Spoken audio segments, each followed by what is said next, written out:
welcome to another edition of X Feed. When Bill Noble is out doing streams at 2 a.m., the world is on fire. Holy smokes. Last night there was also a X Spaces with Peter Schiff. Tune in for a second because it's multiple thousands of people there, and man's just shilling gold, arguing with everybody, absolutely ripping crypto. Man, the markets are back, the drama is back, and hopefully you're back here ready to rock and roll. If this is your first time tuning in, what's up? My name is The Schiller. We talk about the Web3 and NFT space because there's fewer and fewer people that do on the daily. But let's jump into things. Again, checking just different headlines on our NFT, Web3, and real world assets. We still have some of the same articles over the past few days. Colle AI, which this is an article coming from a Canadian news source. I thought that was interesting. Expands accessibility with multi-language support and localization. Colle AI, a pioneering platform in AI NFT technology. Okay. Yo, Knobs VR, thank you. Thought we'd switch things up just a little bit. From Bloomberg, again, this is like a week ago, saying Trump became a crypto believer after falling in love with NFTs himself. Again, basically nothing new in the headlines for NFTs over the weekend. I'm just guessing nobody wants to make a single announcement or do anything. The markets are dreary. It's hilarious seeing everybody's take on this. And particularly, I noticed people that are really frequent speakers regarding Web3 gaming out there. They have a interesting notion of, well, at least we're here just for the games, essentially. And you know what? That's a fair point when the cost isn't as much of a worry. Yo, Mr. Harry Swan, good morning from the Phoenix airport. Let's go, Suns. Actually, I don't think you're a Suns fan. I take that back. I apologize. Let's go, Jazz. Okay, for Web3 news, Solana tokens rally reflects protocol's potential, says Web3 advocate. Okay, 2 days ago, 17 hours ago, Telegram drops a Web3 upgrade for its built-in browser. All right. Brands that don't succeed in Web3 didn't jump into the water. Again, all of these headlines just bland. You can tell nothing has happened over the weekend. For real-world assets, we're talking like days ago. We're talking days and weeks ago for the headlines. Got absolutely nothing going on. And so towards the end, we're going to go over all the mass dramatic happenings over the weekend and the amount of insane liquidations, et cetera, et cetera. But off the rip, let's talk some NFT things and whatnot. Malloy, if you're watching, howdy, sir, says oncyber is the alpha. Now, this was something that was back, if I remember correctly, where you could just kind of create a studio, throw your NFTs in it. If you're wondering what like a metaverse looks like, or potentially anything else just regarding specific files and their purpose. Sorry, I scrolled the mouse the wrong way. It's cool here to see like every single aspect have like a .glb file and breaking things down. And we can kind of just scroll through this experience. And there's games, there's whatnot, and just everything within it. And it's, we're watching history unfold, guys. It's kind of cool.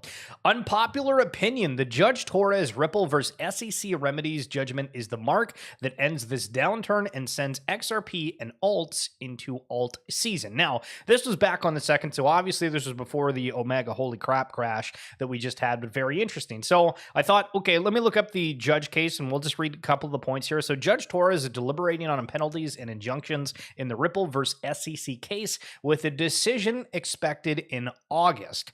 Both parties may file appeals despite Ripple's multiple wins, keeping the legal battle ongoing. The decision on penalties and injunctions wording will significantly impact Ripple's business and the broader cryptocurrency industry.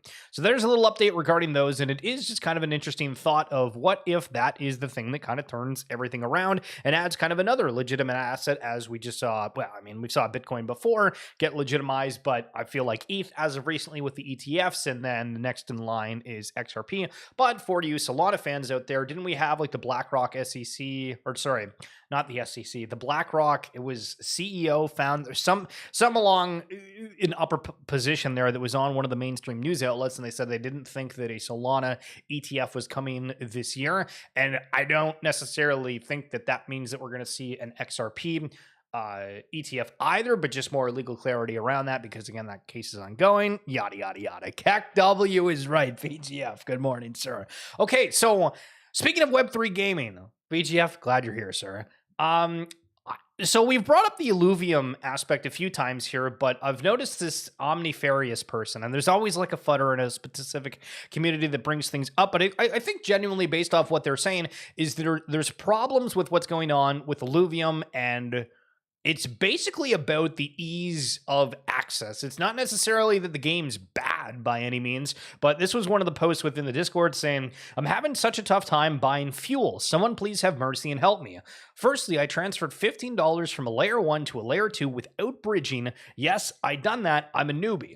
Then I deposited another $15 and bought USDC. I then realized I need ETH for gas fees to send over to my passport. I finally got my $15 over to my passport as USDC, only to realize I can't use USDC to buy fuel. Now I need more cash to bridge up from USDC. If anyone could spare me $2 so I can finally play a stage 1 run, I would be grateful until Kingdom comes. Please note, in order to buy crypto, I first have to buy in a trusted exchange, move it over to a MetaMask, and then finally send it to my passport. It is a headache. I spent over $50 trying to freaking play a stage 1 run. I might actually just give up. Listen, this is the things we don't want to have happen. You have a good game, things are good, and you can't even get the funds over to do it. David Gregory saying there is something to this, and I spent 3 hours and holding an experienced crypto person to get through the loops to get money into their wallet to buy land in Illuvium Zero. It took me 6 hours to find out the UI and confusing labels. All right, we got the FUD going on. And then Grail.eth also chiming in saying, not one game in my portfolio has anything positive to say about working with IMX. Little taste of what IMX brings to the table at launch. And it's just kind of a quote tweet of that post. And I'm like, This is wild that there's so many people that are so negative about things, because IMX, again, was kind of touted as this gaming chain. The ease of onboard, the passport, the mass amount of funding that they had. Again, at the first VCon, they had like an entire floor. The immutable elevator was what it was up to like the top area where you could enter to win ledgers, which are in my closet if anybody wants to buy an original VFriends ledger. It's like $500. And listen, we can make a deal. We can make a deal. Hit me up. Let me know. Manchester United has launched Fantasy United, a Web3 football game on the Tesos blockchain for the 24-25 season. Fans can collect trading cards, build squads, compete with friends, and join mini leagues. Again, kind of cool. A lot of football fans in the world. That is only a good thing. Since January 2024, Flow blockchain, yes, the one and only from NBA Top Shot, has attracted nearly 8.8 million new users, bringing the total to over 10 million. In just 7 months, Flow has recorded nearly 115 million transactions, averaging 10 transactions per user, which is a hell of a lot. Now, the confusing part to me is when you scroll down here, so they talk about the gas fees. Flow can be considered a low-cost fee blockchain with an average transaction fee of just 0.00001 USD. For 100 million successful transactions, users paid a total of 1.3 thousand USD in fees, making it exceptionally affordable. Okay, but how in the hell does that go back to supporting the network in any way? Because I feel like there's a lot of these networks out here that have something that they run off, have all the users running the technology, the decentralization aspect, yada, yada. For 100 million transactions, only bringing in 1.3K, I don't know. I mean, I guess it's for like the mass adoption that way, but they're going to have some other things cooking. Now, also with Flow, the Crescendo network upgrade will happen on September 4th, that being the biggest upgrade since the Genesis, and it's going to be connected to the entire Web3 ecosystem through complete EVM equivalency. So if you are an Ethereum bull, well, everybody's trying to connect to your shit, to be honest. CBB, the big blast and blur farmer, saying Pacmoon was one of the biggest success during season 1 of the blast farming. Tells a lot about how cooked Blast is. Now, this doesn't really make sense to me because I didn't follow that ecosystem like super harshly. However, I knew Pacmoon had like these social aspects. It was basically like a meme coin, and now they're posting saying, "Hey, we might go to Cardano, Solana, Base, or Ethereum." So does that mean that they're not doing stuff on Blast? Does that mean that they're staying on Blast? I feel like this is where the narratives get spun, right? You see that and like ignore the quote post here. You see this and you're like, okay, well, that's like, what exactly does that mean? And then you see that and they're like, oh, okay, so these guys are leaving Blast then, I guess. What is going on? Holy smokes. Justin 5 Sol was used at an equivalency of $850 before the crash to buy a 2021 Pokemon Gengar VMAX. Rated out of 10. Hell yeah, brother. Again, we're seeing more and more just real world assets getting sold. Kind of cool. Looking at the not real world assets per se in the crypto markets here. Oh, wait, suffer and suck at dash. V1 crypto punks down to about an ETH, down 30%. Doesn't seem anything like too crazy on here. If we go in the 1 day, why in the world is nouns up 73% in 1 day? Can anybody tell me why nouns are mooning right now? That's absolutely insane. Project Animus also up 40%, but the fact that they're at 0.04, wait, what the hell? Weren't these eggs at like over 0.2 the other day? Got a couple of fish in there. I don't know. I thought the artifact like NFTs would look a little bit better. I feel they, like in the 2D version, they don't look great, but like they're obviously like animations and whatnot. It always looks really, really good. Mochaverse up a little bit here as well. These were at like 4 ETH, but obviously the downturn since the token launched. MFers at 0.22. We go to who lost the most here. Meebit's down 27%, 0.28. Yoga Pets. It's weird. There's other things in here. And Bored Ape Kennel Club is when the hell did Bored Ape Kennel Club get down to 0.21? What in the hell is going on? I guess for the past month, they've been around like 0.31. Remember when these were like 2 ETH plus? Sheesh. That's insane. Breaking. Someone who longed Bitcoin got liquidated for $27 million. Guys, if you're having a bad day, we shouldn't get liquidated for $27 million. Next week's going to be wild. We finalize Act 1 on Tuesday, then Dev Log 10. Eventually, the entire space will see our delivery, execution, and care. Wilder world. Oh, 08. Yeah, dirty 0.21. Absolutely insane. So I don't really have any comments necessarily with Wilder World. I feel like there is a conjunction of top collections that are in Web3 that are notable, have decent sized communities, having games, experiences, yada, yada, yada, yada. Launching. Thought that was going to happen a little bit more last month. Felt like that didn't really happen. So what do we see kind of heading into the later half of this year? Cool to see again. Wilder World very up there in quality, and on a couple of the founder speaking sessions, they have some really, really cool avatar filters and whatnot. So curious to see if those go out to other people or if it's just kind of kept in-house. Okay, from the Bored Ape Gazette, guys, what the hell is going on with ApeCoin? This ApeCoin improvement proposal wants the ApeCoin DAO to purchase a Porsche for a key opinion leader and transform it into the Ape Mobile. I don't know. Listen, I'm down for a new car. That said, does this result in anybody going to buy? I mean, see, this is the type of thing where, like, do you give it to somebody and you're just like, do something like super cringe or weird with it, try to get out there. Maybe it's an influencer people really like. I mean, I don't know. Like having something where you're shilling a coin that way, just, I don't know. It feels kind of disingenuous, and I feel like people want to have the genuineness. It's a better way of saying genuineness. It feels back. Anyway, Stevie G, this is about as dark of sentiment as we've had on NBA Top Shot in a while, where literally everyone is revolting on what they're pushing. Hopefully it doesn't fall on deaf ears this time. There may not be a next time. All right. Well, ladies and gentlemen, does anybody remember how we've had these same conversations like 3 years ago? But going down here, somebody asked, what's the issue? Because again, I don't really focus, but I've seen a ton of people freaking out on the timeline. But the upcoming Run It backpack drop is missing the mark, and people are rejecting it fairly openly.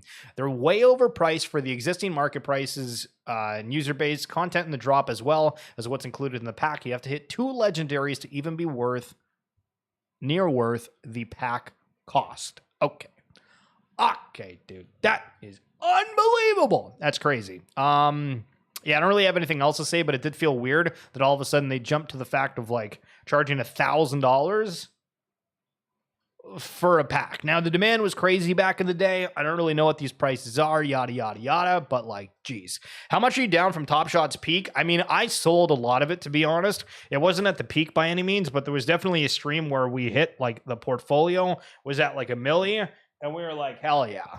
It absolutely didn't cash out anywhere near that per se, but it did get really frothy. And I think looking back on that time, one of the big reasons was that in the early stages, they didn't have the off ramp really set up. So everybody was kind of like, if you put money into the platform, it just had to stay there and swoosh around. Where as you're seeing now at the traditional markets, the traditional crypto NFT markets and whatnot, everybody has the flexibility to jump to the new hot thing and decide, oh, I want to get out of it, et cetera, et cetera. So it definitely got blown out of proportion and artificially enhanced.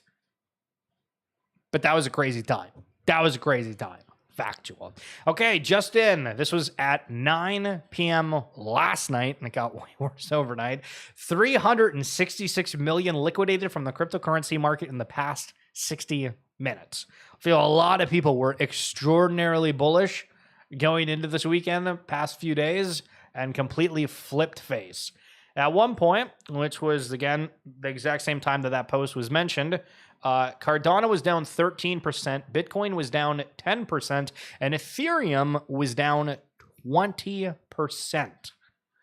That is a massive flush. Now, listening to Bill Noble's stream this morning, he did it at 2 a.m., but I listened to it when I woke up. He had a very interesting perspective on it, and he's like, well, instead of the markets kind of taking it down 2 to 3% for several days in a row, well, they just did it all at once. And I'm like, you know what?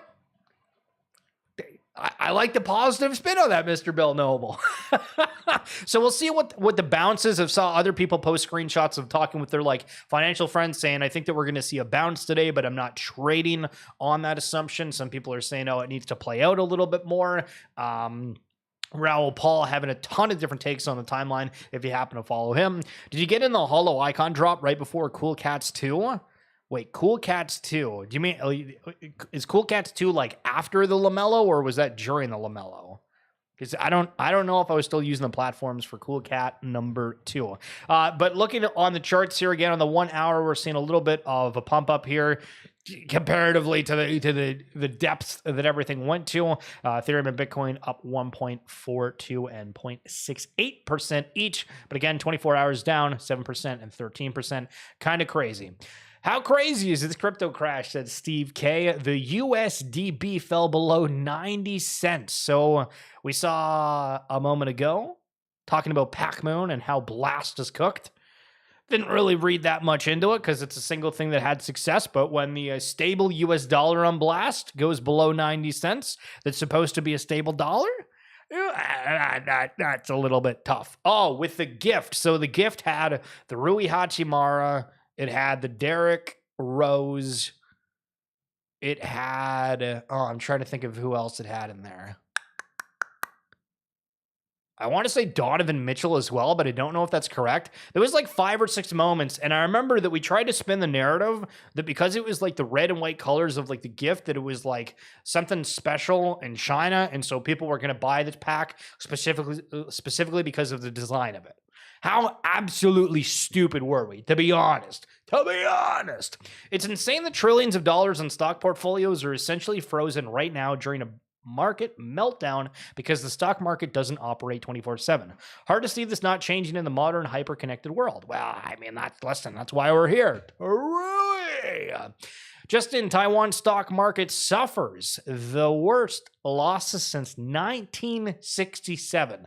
I saw somebody post earlier about like how our generation has gone through like 3 recessions and like a whole bunch of other stuff. And I'm like, you know what? That's fair. That's fair. Breaking 274,000 crypto traders have been liquidated in the last 24 hours, with the total liquidations at 1.04 billion. All right, guys. All right.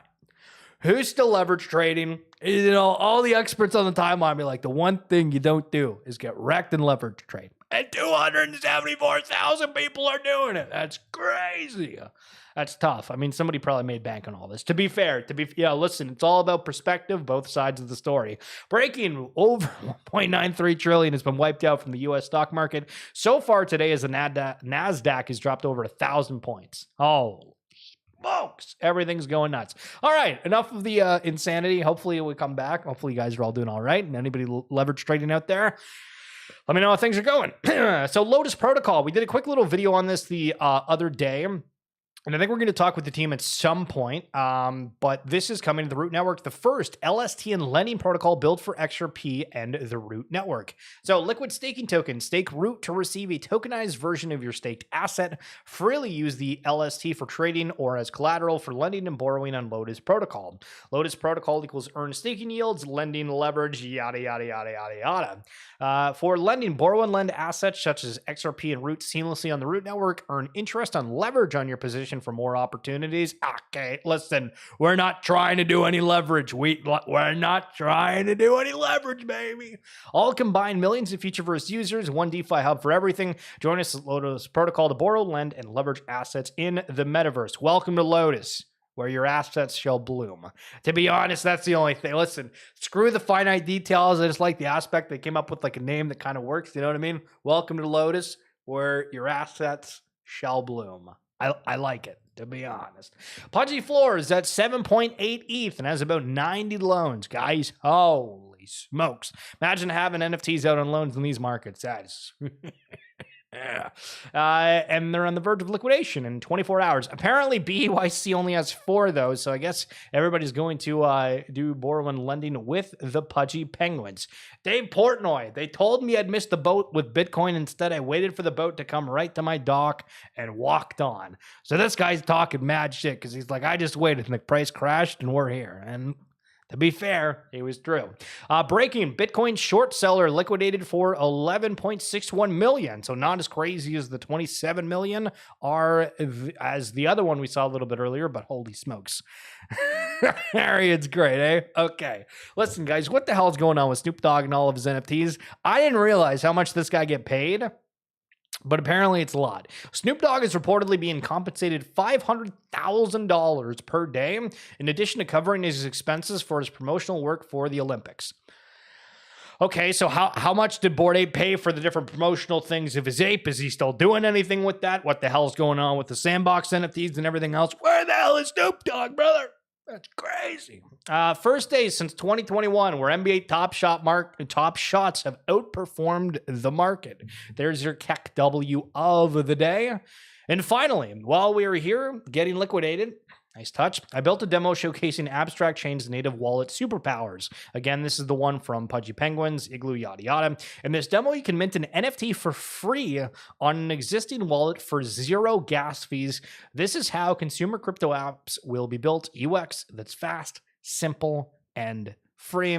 We'll let the video play one more time because that doesn't really show that, but it kind of pops up with a different option, takes you to a contract and shows how it sends to a specific wallet that you would like. And yeah, I just think that's kind of cool. I think that's kind of cool. The consumer crypto market. All of a sudden, people might want to get into the market. It's weird because, you know, with this crash, it made me think back to, like, I want to say about 2 months ago, I had a friend that I know in person that reached out. They're like, hey, you know, I'm thinking about like getting into the markets after like not. And I was like pretty shocked because I didn't know this person was even remotely looking at the markets. And I'm like, I wonder if they waited, because we didn't really end up talking or anything. But I was like, yeah, let me know whenever you want to chat and we can, you know, give perspectives on things. But if they waited, well, holy smokes, look, time is nigh. And it's also wild too, because a lot of people are saying, listen, all you need to do is time the market, wait for it. We have the big crash. A lot of people are calling for a correction already. Bill Noble's thought of, hey, well, instead of doing it, you know, kind of slowly over a while, well, it all happened at once. We have no idea what it's going to do, but it's not bad. You know what I mean? We're here, we're vibing. We're going to get some Web3 games going up. You never know. Anyway, Aries Swan, Dirty, Mr. VGF, and Knobs VR. Thank you guys so much for coming on through. I'll be back.